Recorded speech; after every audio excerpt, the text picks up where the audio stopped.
Vamos falar um pouco sobre a questão da interpretação dos contratos.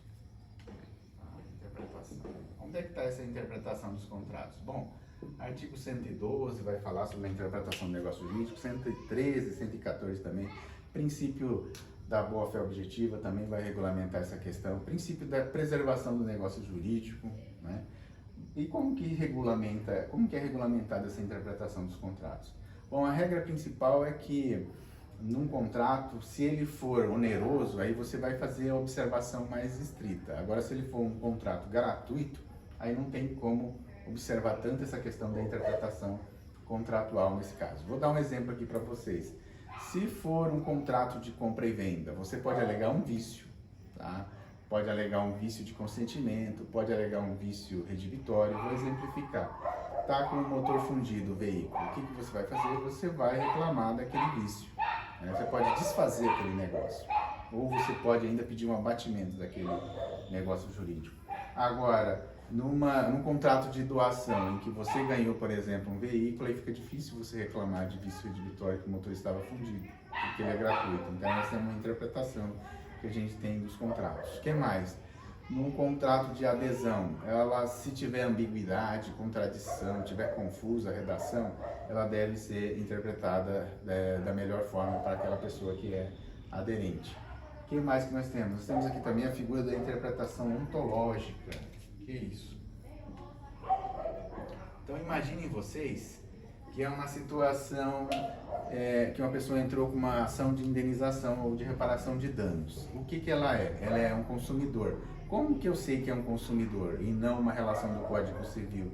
Eu vou saber que aquela relação é de consumo quando há um destinatário final, quando há um fornecedor de um lado e quando há um comprador que é a parte vulnerável, a parte mais fraca de outro lado. Ou seja, a balança pende. Já num contrato civil, não. Ali é um contrato que se presume que as partes são iguais. Eu e um vizinho, por exemplo. Então, de acordo com essa interpretação ontológica, nós temos que tentar imaginar qual que era o sentido que o legislador quis oferecer para aquela lei. Então, a situação de indenização, que uma pessoa sofreu por uso de cigarro e aí acionou a empresa Souza Cruz, e essa discussão foi cair lá no STJ, por quê? Era uma ação de indenização e o prazo do Código de Defesa do Consumidor era de 5 anos. Ocorre que era uma relação de consumo, perceba, a companhia de cigarro de um lado, né, e o consumidor de outro. Porém, o STJ entendeu que aqui ela deveria fazer a aplicação ontológica. O que é isso, professor? O Código Civil traz ali no artigo 205 um prazo decadencial de 10 anos, que é cláusula geral, né? Então percebam que esse prazo de 10 anos ela vai ser mais benéfica ao consumidor, apesar de estar lá no Código Civil, né? Se nós fôssemos interpretar literalmente, ora, é uma relação de consumo, aplica o CDC, prazo 5 anos, perceberam? Mas essa interpretação ontológica ela permite ser mais benéfica porque ela vai pegar esse artigo 205 que fala do prazo geral de 10 anos e aplicar ali para o consumidor, que é a parte vulnerável. Temos ainda aqui dentro da interpretação dos contratos o princípio da preservação. Princípio da preservação. O que é esse princípio da preservação, né? Ou conservação do negócio jurídico. Lembra que eu falei na aula anterior, né?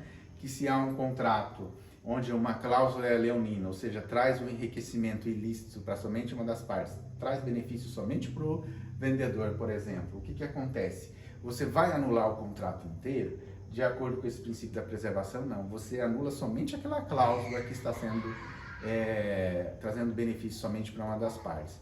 Então, vou citar aqui como um exemplo, eu falei do plano de saúde, né? Porque no caso do plano de saúde, o que acontece? Se você anula o contrato inteiro, é melhor para a seguradora, porque ela não vai precisar mais se obrigar com aquele segurado. Agora, se você se retira somente aquela cláusula, né, que era, por exemplo, que limitasse a internação somente por uma semana, e você precisa ficar meses ali no caso. Então, o que acontece com esse princípio da preservação do negócio jurídico? Você anula somente aquela cláusula, tá? Que veda ali a internação. Um outro exemplo está no artigo 1008 do Código Civil, que vai falar que é nula, né, de pleno direito, aquela estipulação que fala que os sócios não podem fazer uso daqueles lucros da empresa. Então não é possível. Mas aí o que acontece? Você anula todo um contrato? Todo contrato é nulo? Não. Você traz a nulidade somente aquela cláusula que veda que o sócio possa perceber lucros. Não há necessidade de você trazer o contrato inteiro como nulo. Bom, essas seriam as considerações sobre a interpretação do contrato, a interpretação do negócio jurídico, que se estende a todas as outras interpretações dos contratos em espécie também. Tá? Bons estudos, né? Um bom final de semana.